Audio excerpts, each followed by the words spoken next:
So ano magiging reaction nyo kapag sinabing parang susundan nyo ang yapak ng SB19? Ay, baka sabihin baka sabihin ka, pikat kayo, ganyan. Hindi, as of now po siguro kasi iba-iba naman po ng genre eh. Kumbaga may mga genre din po kasi ang music, so it depends na lang po kung ano yung malalabas namin tsaka kung sino yung namin ng tao. Pero SB19, ano na po yan, idol na po talaga yan. Idol namin yun. Ang SB19, I think it's pop. Kami po is sexy. Sexy. Magaling talaga SB19. Pero hindi namin sinasabi na hanggang dito na lang. Siyempre, nakangarap din kami. Sana. Opo lang.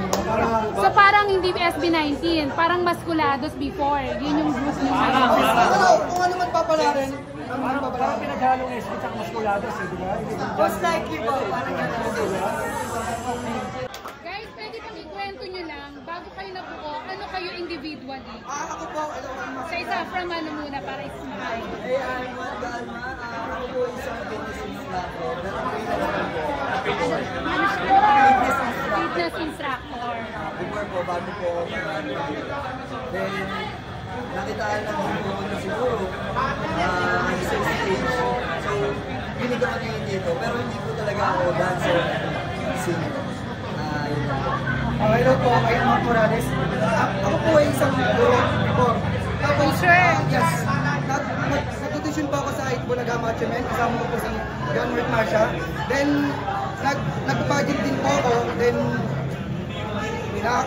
nakuha po ako ng actor sa Anak ng Macho Dancer. Yun po yung unang movie ko. Then, ayun po, dire-diretso na po. Kinuha na po ako ng Tito Lee. So yun ako naman is, nag-start talaga ako as basketball. Name, please. Ray. And start po ako as a varsity player basketball and then dumating yung pandemic, parang na-divert yung parang passion ko sa pageantry. Then doon ako nag-start na sa show. So yun, ako po si Johan. Nag-start before, actually ano po talaga ako, stage performer ako sa mga bars, mga ano yun, tas composer po, underground rapper din po ako. Doon ako nag-start and then yun na, yung song ko na nagustuhan ni Tito Lito, so nandito na ako. Ako po, no, raketero talaga ako, rocker model ako, tapos nag-artist sa Raketa. Tapos ngayon, grupo ulit. Ako po, matagal na po ako sa grupo. Dati maging ka-grupo na rin ko po ito sa... Name mo, anong name? Jace Ramos po pala, sorry. Matagal na po ako nag-grupo. Hindi ko na po mabilang kung pang silang grupo ko to. Lahat sila nabuwag, pero I think this time is solid. Yes. Hindi mabubuwag. Okay.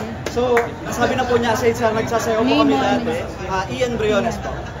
Ayun, dati pa kaming magka-grupo, sumasayaw, and nag-work din po ako sa mga booth,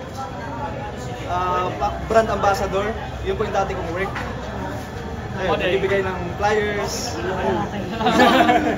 So bago kayo nabuo at gano'n na kayo katagal sa showbiz talaga? Saka meron na ba kayo kasi ngayon issue, di ba, pag when you were starting, may mga nakaka-experience na may mga nahaharas, na-abuse. Sa inyo ba, meron bang dumaan sa ganong mga hardships?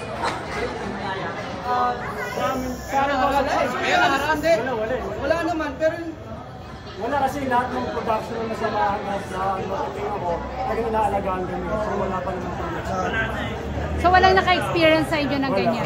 Mabait po yung manager namin, si Tito Hindi Lito. kami pinapabayaan. Hindi kami pinapabayaan. grabe, miski sa pagkain na araw-araw ko nag-rehearsal. After rehearsal, so Budget. Sige, thank you sa inyo.